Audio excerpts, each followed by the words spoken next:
அப்புறம் எதுக்கியா நீ நிறுவனம்? யார் வீட்டு கம்பெனி இது? யாருக்கியா நீ வேலை செய்கிற? என் மண்ணை எடுத்து என் மக்களை நாசப்படுத்தி இங்கே இருக்கிற நெய்வேலி, நான் கடலூர் மாவட்டம் நெய்வேலி பகுதினாலே தண்ணினா அவ்வளோ சுவையாக இருக்கும்.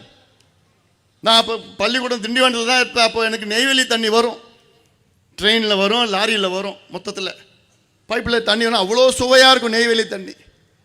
ஆனால் இன்றைக்கி தண்ணியே இல்லையா? நீங்களே தண்ணிக்கு அது ஏன் என்ன காரணம் தெரியல.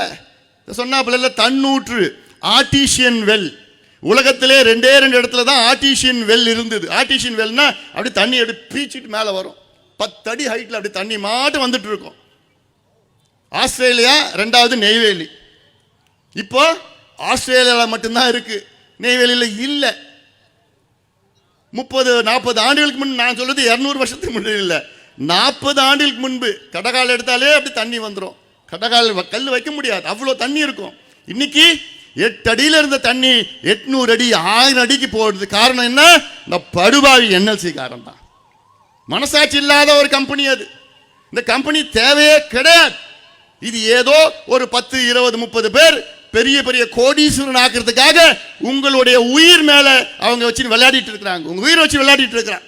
ஒரு 30 பேர் பெரிய பெரிய கோடீஸ்வரன் ஆக்குற கான்ட்ராக்ட் எடுக்கிறதுக்கோ அந்த வேலை செய்யறதுக்கோ. இதுக்கு அரசாங்கம் உடந்த, இதுக்கு முதலமைச்சர் ஸ்டாலின் உடந்த. 2 அமைச்சர்கள் சொல்லவே தேவையில்லை. நான் முதலமைச்சர் ஸ்டாலினை கேட்கிறேன், முதலமைச்சர் ஸ்டாலின் அவர்களே, உங்களுக்கு கடலூர் மக்கள் மீது உங்களுக்கு என்ன அவ்வளோ கோபம், அவ்வளோ வன்மம்? என்ன கோபம், என்ன வன்மம் உங்களுக்கு? இந்த மக்களுடைய ஓட்டு மட்டும்தான் வேணுமா?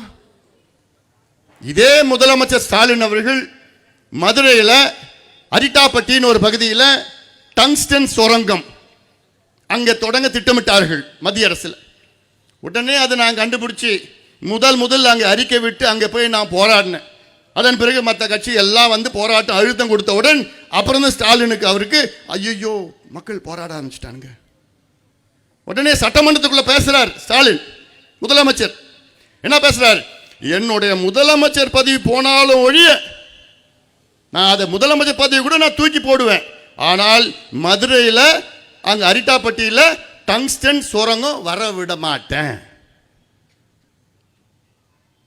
இதே முதலமைச்சர் ஸ்டாலின் அவர்கள் தஞ்சாவூரில் அங்கே மைக்கேல்பட்டின்னு ஒரு இருக்கு, அங்கே இதே போன்ற நிலக்கரி சுரங்கம் தொடங்குவதற்காக மத்திய அரசு திட்டமிட்டு ஏலத்தை விட்டுட்டான். 6 சுரங்கம். அந்த 6ல் 3 கடலூர் மாவட்டம், மீதி 3 அரியலூர்லையும் தஞ்சாவூர்லையும். உடனே ஸ்டாலின் அவர்களுக்கு கோவம் வந்துடுச்சு. என்னடா சொல்ற? சட்டசபையில் கேட்கிறார் ஸ்டாலின் அவர். ஆவேசம் வந்துச்சு அவருக்கு. நான் டெல்டாக்காரன். யார் சொல்றது? முதலமைச்சர் ஸ்டாலின். நான் டெல்டாக்காரன், காவிரி டெல்டாவில் நிலக்கரி சுரங்கம் வர விட மாட்டேன்.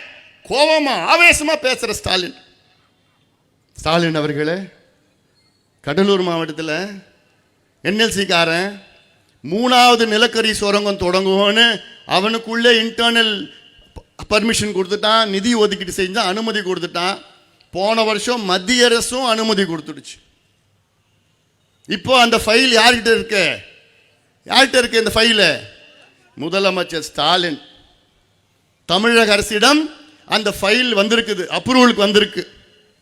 முதலமைச்சர் ஸ்டாலின் அவர்கள் அப்ரூவல் கொடுத்தாருன்னா நீங்க 26 கிராமத்து மக்கள் கிளம்புங்க. நீங்க கிளம்பிடணும். கிளம்பிடுவீங்களா? நீங்க கிளம்பினாலும் சரி, நான் விட மாட்டேன்.